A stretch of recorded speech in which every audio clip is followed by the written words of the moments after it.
그녀는 자신의 생일 저녁 식사 자리에 앉아 있었다. 촛불 60 트랙에 자녀 4, 손주 9명, 그녀를 사랑하는 사람들로 가득 찬 식탁.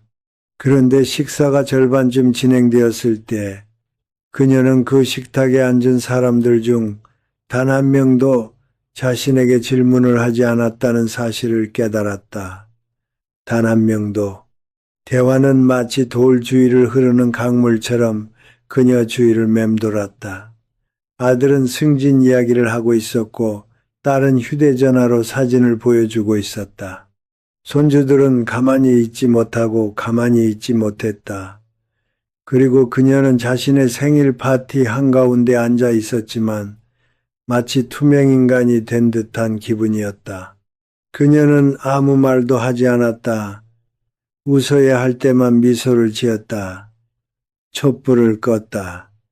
그리고 와준 모든 사람에게 감사를 표했다. 하지만 그날 밤 집으로 운전해 가면서 그녀는 살면서 한 번도 생각해 본 적 없는 생각을 했다. 나는 사람들이 그냥 지나치는 존재가 되어버렸구나. 만약 당신이 60세 이상이라면 그녀가 느꼈던 감정을 정확히 이해할 가능성이 매우 높습니다. 버림받았다는 극적인 외로움과는 다릅니다. 훨씬 더 조용하고 여러모로 더 힘든 감정입니다. 자신이 점점 배경이 되어가는 듯한 서서히 스며드는 느낌. 세상은 앞으로 나아가는데 자신은 더 이상 그 흐름의 일부가 아니라는 느낌. 한때 당신의 곁을 찾던 사람들이 이제는 그저 당신을 참아주는 존재가 되어가는 느낌. 오늘은 왜 이런 일이 일어나는지 말씀드리려고 합니다. 여러분의 기분을 더 나쁘게 하려는 것이 아니라 이유를 이해하는 것이 변화를 위한 첫걸음이기 때문입니다. 그리고 이 패턴을 완전히 그리고 빠르게 바꿀 수 있는 단 한 가지 구체적이고 실천 가능한 방법이 있습니다. 주변 사람들은 무엇이 바뀌었는지조차 알아채지 못할 겁니다. 그저 무언가 달라졌다는 사실만 알게 될 뿐이죠. 사람들이 60세 이후에 멀어지기 시작하는 이유는 무엇일까요? 먼저 불편한 사실 하나 솔직하게 이야기해 봅시다. 60세 이후 많은 사람들이 느끼는 소외감은 결코 허구가 아닙니다. 사회는 실제로 노인들을 측정 가능하고 기록되어 있으며 매우 불공평한 방식으로 무시하기 시작합니다. 고용시장, 미디어, 사회 공간 등 모든 분야에서 특정 연령 이상의 사람들을 조용히 후순위로 밀어냅니다. 이는 명백한 불의이며 마땅히 지적되어야 합니다. 하지만 여기에도 분명한 사실이 있습니다. 보이지 않는 부분 중 일부는 외부에서 오는 것이 아닙니다. 일부는 내부에서 만들어집니다. 너무나 서서히, 너무나 자연스럽게 형성되어 대부분의 사람들이 그 형성 과정을 알아차리지 못하는 습관들 말입니다. 60세가 넘으면 많은 사람들이 자신도 모르는 사이에 키가 줄어들기 시작합니다. 그들은 시대에 뒤떨어져 보일까봐 의견을 나누지 않습니다. 새로운 것에 대해 무지해 보일까봐 질문하는 것을 멈춥니다. 다른 사람들이 너무 바쁠 거라고 생각해서 먼저 약속을 잡지 않습니다. 지루하거나 불평만 하는 사람으로 보일까봐 자신의 삶에 대해 이야기하는 것을 멈춥니다. 그들은 사회적 상황에서 점점 더 자신을 작게 만들고 먼저 대화에 참여하기보다는 초대받기를 기다립니다. 그리고 비극적인 아이러니는 바로 이것입니다. 그들이 스스로를 작게 만들수록 더욱 눈에 띄지 않게 된다는 것입니다. 그리고 눈에 띄지 않게 될수록 그들은 더욱 작아집니다. 악순환입니다. 그리고 그 악순환은 몇 달, 몇 년에 걸쳐 조용히 조여 들어가다가 어느 날 한 여인이 자신의 생일 저녁 식사 자리에 앉아 강물이 자신에게로 흐르는 것을 완전히 멈췄다는 사실을 깨닫게 됩니다. 모든 인간, 모든 연령대의 인간은 에너지에, 존재감에, 진정으로 삶의 활력이 넘치는 사람들에게 끌립니다. 이는 얕은 생각이 아니라 인간의 본성입니다. 우리는 본능적으로 활력을 추구하는 사회적 존재입니다.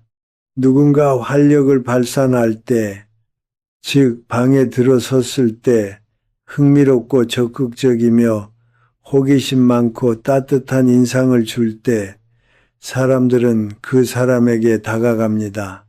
나이는 거의 중요하지 않게 됩니다. 반대로 누군가 정반대의 모습을 보일 때, 즉 내성적이고 체념적이며 참여하기보다는 기다리는 듯한 인상을 줄 때 사람들은 무의식적으로 그 사람에게서 멀어집니다. 잔인함 때문이 아니라 본능적인 반응입니다. 그러므로 문제는 어떻게 하면 사람들의 관심을 끌 수 있을까가 아닙니다. 문제는 어떻게 하면 사람들을 밀어내는 것이 아니라 진정으로 끌어당기는 존재가 될 수 있을까입니다. 그리고 그 해답은 대부분의 사람들이 예상하는 것보다 훨씬 간단합니다.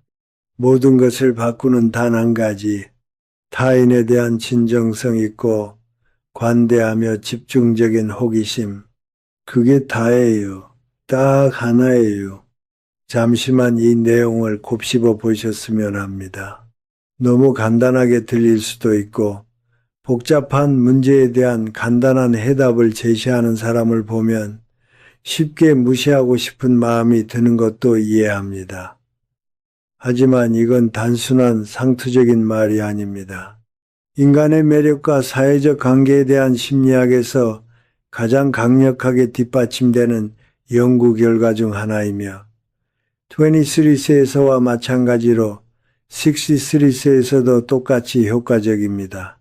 주변 사람들을 떠올려 보세요.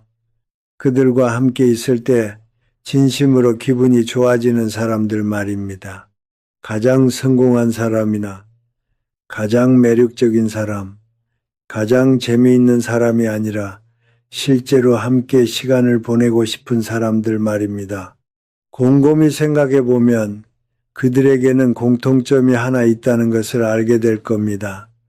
바로 당신을 흥미로운 사람처럼 느끼게 해준다는 점입니다. 그들은 질문을 하고 당신의 대답에 귀 기울여 줍니다. 지난번에 당신이 했던 말을 기억하기도 합니다. 당신의 있는 그대로의 모습에 진심으로 기뻐하는 것처럼 보입니다. 누군가에게 흥미로운 존재로 여겨지고 그 사람의 관심을 소중히 여긴다는 느낌은 인간이 경험할 수 있는 가장 강력한 감정 중 하나입니다. 긍정적인 의미에서 중독성이 강하지요. 사람들은 그 느낌을 다시 찾고 찾아다니고 심지어는 그 느낌을 받기 위해 일정을 조정하기도 합니다. 그리고 놀라운 점은 바로 이것입니다.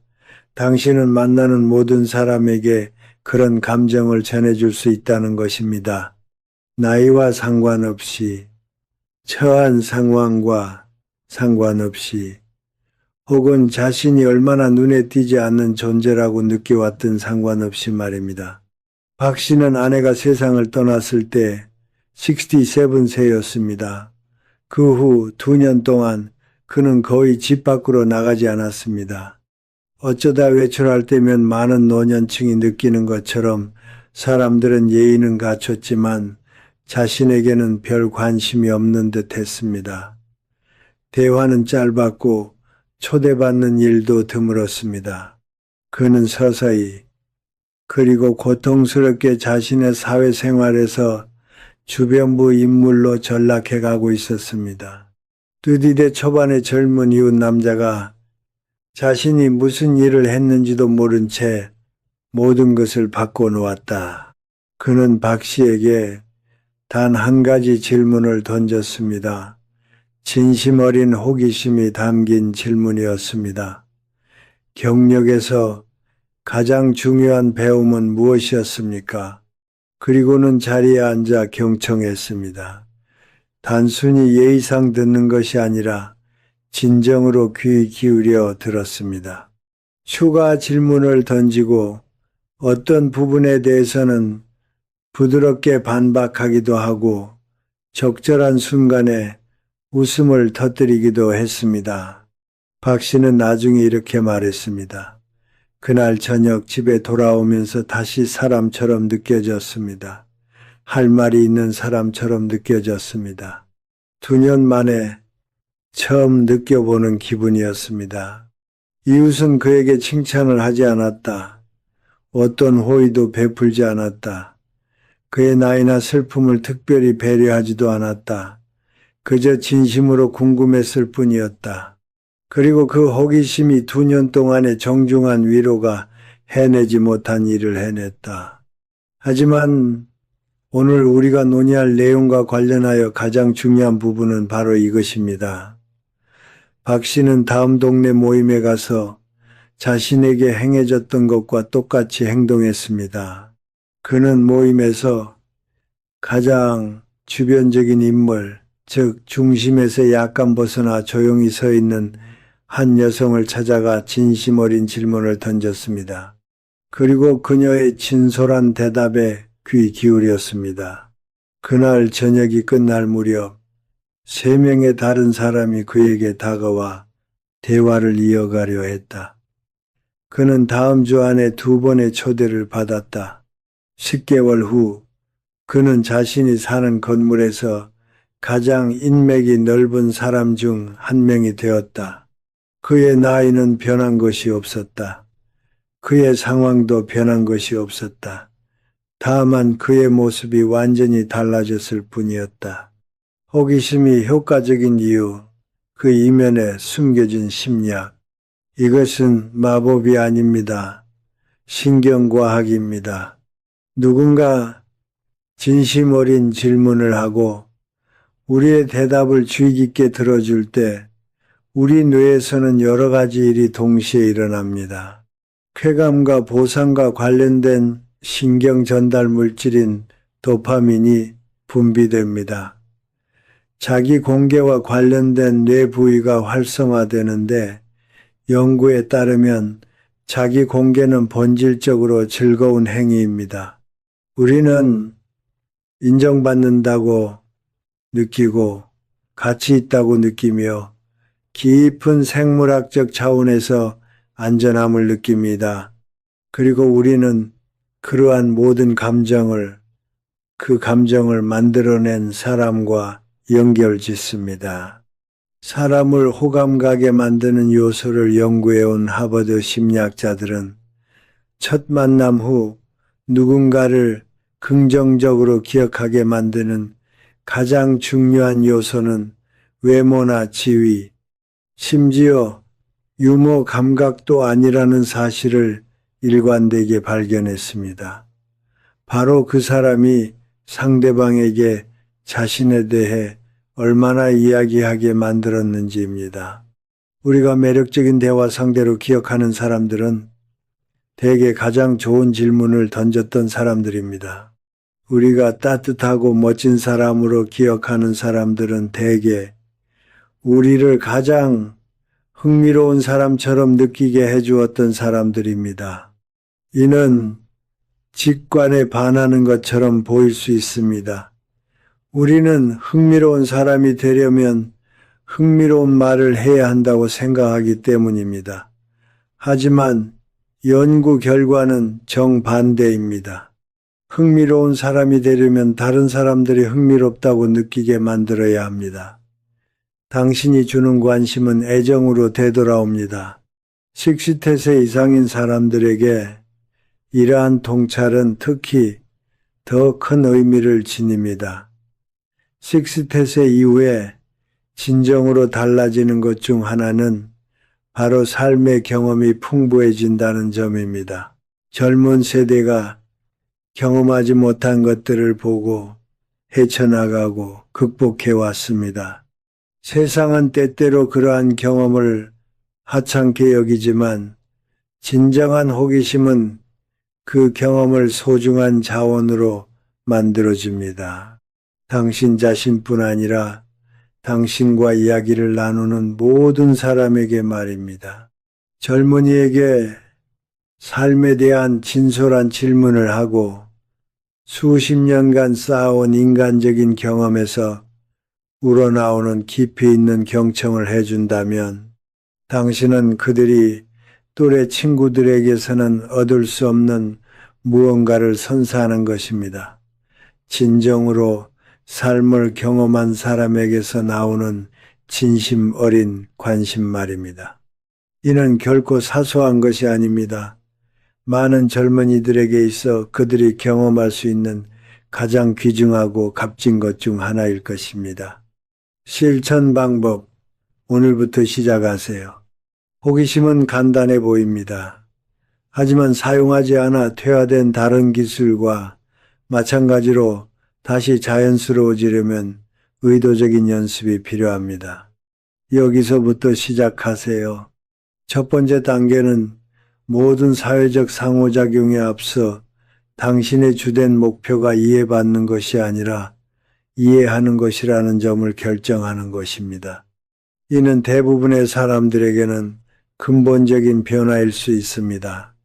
우리는 대화에 임할 때 하고 싶은 말, 들려주고 싶은 이야기, 주장하고 싶은 점들을 가지고 시작합니다.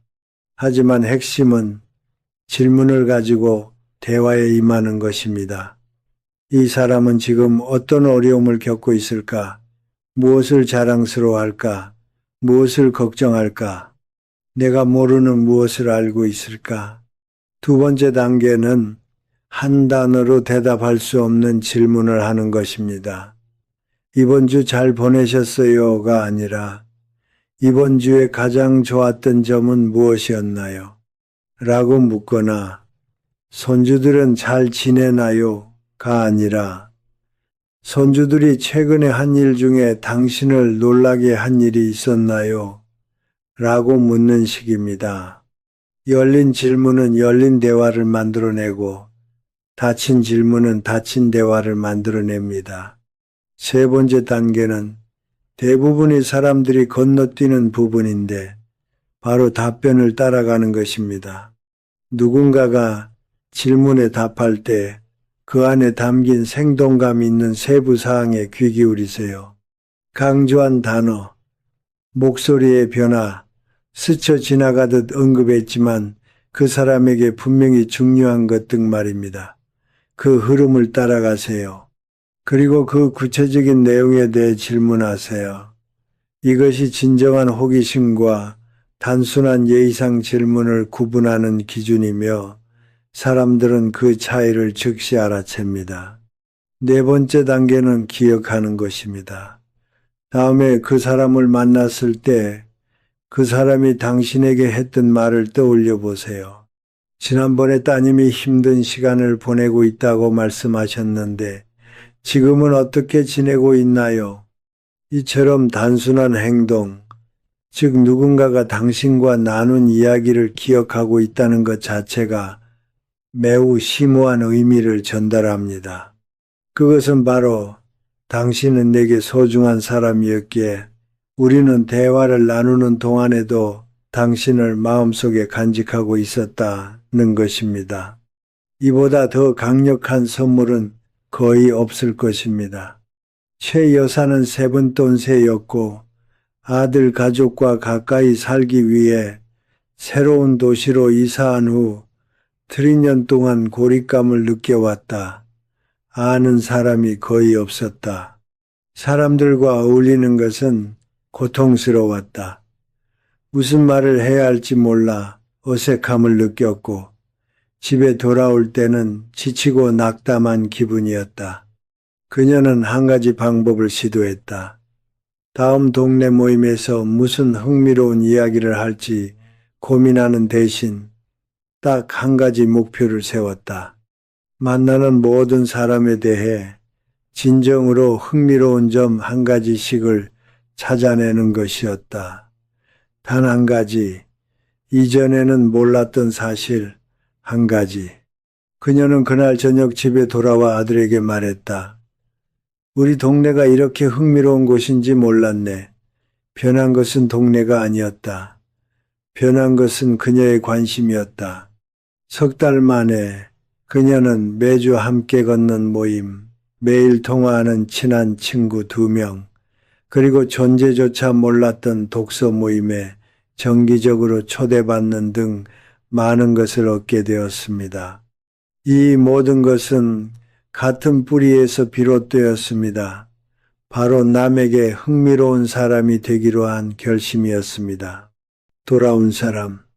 생일 저녁 식사 자리에서, 자신의 생일 파티에서 투명 인간처럼 느껴졌던 그 여자는 다음 달 가족 점심 식사 자리에서 무언가를 시도했다. 그녀는 더 이상 끼어들기를 기다리지 않았다. 손자에게로 고개를 돌려 몇 주 전에 그가 언급했던 것에 대해 물었다. 할머니로서의 의무감이 아니라 진심 어린 호기심에서였다. 배우고 있던 놀이, 친구와의 문제 등이었다. 그녀는 묻고 귀 기울였다. 마치 자녀들이 어렸을 때 그들의 말 한마디 한마디가 소중하게 느껴졌던 시절처럼 진심으로 귀 기울였다. 그녀의 손자가 20분 동안 이야기를 나누었다. 그러자 지켜보던 딸이 몸을 기울여 이야기에 끼어들었다. 이어서 아들도 합류했다. 그러자 식탁 전체가 다시 제자리를 찾았다. 음식이나 전화기 때문이 아니라 그녀를 중심으로 그녀가 보여주는 따뜻한 관심 때문에 말이다. 그녀는 다음 주에 내게 전화를 걸었다. 아무것도 변하지 않았어. 그녀가 말했다. 특별히 재치 있는 말을 한 것도 아니고 멋진 이야기를 들려준 것도 아니야. 그냥 질문하고 답에 관심을 가졌을 뿐인데 어쩐지 내가 모든 것의 중심이 된 것 같아. 나이가 드는 것에 대해 세상이 결코 말해주지 않는 진실이 하나 있습니다. 당신이 세상에 줄 것이 적어져서 투명 인간이 되는 것이 아닙니다. 진정한 관심을 가지고 타인에게 다가가려는 노력을 멈출 때 투명 인간이 되는 것입니다. 그리고 다시 손을 내밀고 호기심을 따라 행동하는 순간 세상은 당신을 놀라게 할 만큼 따뜻하게 돌아설 것입니다. 당신은 이 세상에서 60년, 70년, 80년을 살아왔습니다. 온갖 역경을 헤쳐왔고 많은 것을 배우고 사랑하고 이별도 경험했습니다. 그 깊이 있는 경험이 당신을 무의미하게 만드는 것이 아닙니다. 오히려 세상이 절실히 필요로 하는 인내심 있고 차분하며 노련한 통찰력을 갖추게 해줍니다. 그것을 활용하세요. 남들에게 당신이 아는 것을 말하기 위해서가 아니라 그들이 아는 것을 알아내기 위해서 말입니다. 당신의 이야기를 공유하기 위해서가 아니라 그들의 이야기를 초대하기 위해서입니다. 진심 어린 질문 하나, 진심으로 경청하는 순간 하나, 그것만으로도 누군가에게 그리고 당신 자신에게 당신이 여전히 건재하다는 것을 일깨워 줄 수 있습니다. 여전히 존재한다. 여전히 호기심을 자극한다. 여전히 알아볼 가치가 있다. 오늘부터 시작하세요. 바로 다음 대화에서 진솔한 질문 하나를 던져보세요. 그리고 어떤 대답이 돌아오는지 살펴보세요.